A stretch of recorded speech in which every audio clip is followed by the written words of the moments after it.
Hello hi, എല്ലാവരും സുഖമായിട്ടിരിക്കുന്നോ? നിങ്ങൾക്ക് എൻ്റെ വീഡിയോ ഇഷ്ടമാണെങ്കിൽ ഒന്ന് സബ്സ്ക്രൈബ്, ലൈക്ക് ചെയ്ത് ഷെയർ ചെയ്യാൻ മറക്കരുത്. ഇന്ന് നമ്മൾ അഗ്ലോണിമയുടെ ഒരു വീഡിയോയുമായിട്ടാണ് വന്നിരിക്കുന്നത്.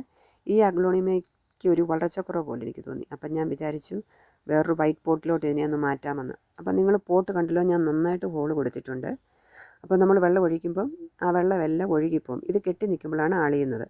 അപ്പം ഇതിനകത്തൊരു മെച്ചുറായിട്ടുള്ള പ്ലാന്റ് ഉണ്ടായിരുന്നു, അത് ഞാൻ കട്ട് ചെയ്ത് മാറ്റിയിട്ടുണ്ട്. തൈ മാത്രം വെക്കാമെന്നാണ് വിചാരിക്കുന്നത്. തൈയെല്ലാം നന്നായിട്ട് വാഷ് ചെയ്ത് അതിനകത്തൊരു ഫംഗിസൈഡ് ചേർത്തതിന് ശേഷമാണ് ഞാൻ പുതിയ പോട്ടി മിക്സറിലോട്ട് ഇതിനെ വെക്കുന്നത്. നന്നായിട്ട് പോട്ടി മിക്സ് ഫില്ല് ചെയ്തതിന് ശേഷം അതിൻ്റെ മണ്ടയ്ക്ക് ബസാക്കോട്ട വളം ഇട്ട് കൊടുക്കുന്നു. ഇത് നല്ലൊരു NPK ആണ്. അതുപോലെ തന്നെ പൊട്ടാസ്യം കണ്ടൻറ്റ് കൂടുതലായിട്ട് അടങ്ങിയിട്ടുണ്ട്. 6 മാസം വരെ പിന്നെ നമ്മൾ വേറെ വളം കൊടുക്കണ്ടെന്നാണ് പറയുന്നത്. അതുപോലെ തന്നെ പലരും എന്നോട് ആപ്പിൾ ക്രോട്ടോൻ്റെ തൈ ചോദിച്ചിട്ടുണ്ട്.